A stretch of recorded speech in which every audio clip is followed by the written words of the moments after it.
No, don't. I mean, I'm not saying that just for business reasons. No, it's amazing when you go to Europe and if you have European friends, how much time they have off and how well they use that time. And they use that time to, see the world and meet other people, and that's a great thing. I have a number of European friends that I've met over there, or I know through business or such, and they have friends around the world, and that's something I'm envious of.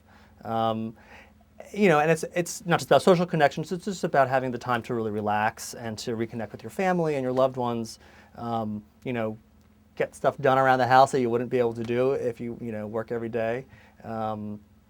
So I'm not an economist, so I can't tell you what effect it would have on our country, but, psychologically, I think it'd be great for us.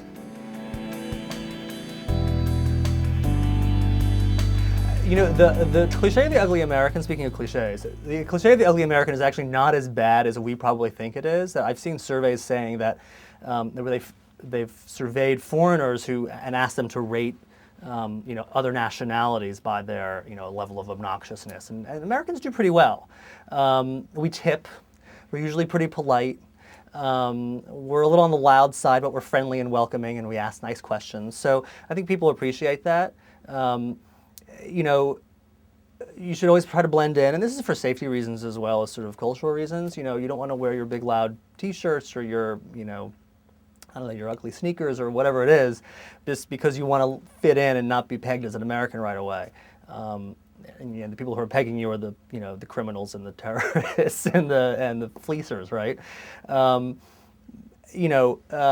I just think that, being polite, saying please and thank you, especially in the language of the country you're visiting, tipping well when it's appropriate, just having a conversation with someone, that goes a long way to experiencing the place, in a much more fulfilling way than a plain old tourist would do.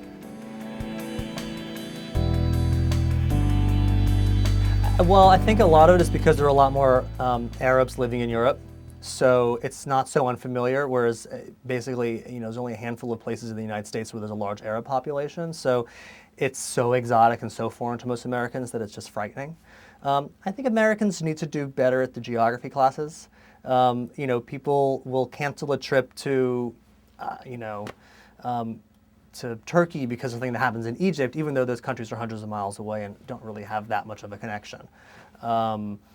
So, look at the map. And do some research. Look, go online, read. There's probably an English language paper to every major city in the world. Read that paper. Read that paper online for a few days and see what the expats are saying about the situation there. Read the different government warnings and that kind of thing. So,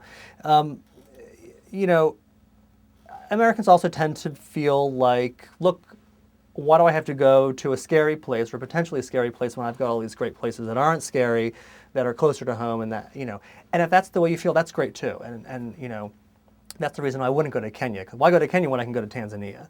The difference is that I know that Tanzania and Kenya, even though they're very close to each other, are two separate countries. And what's happening in Kenya doesn't really affect what's happening in Tanzania so much.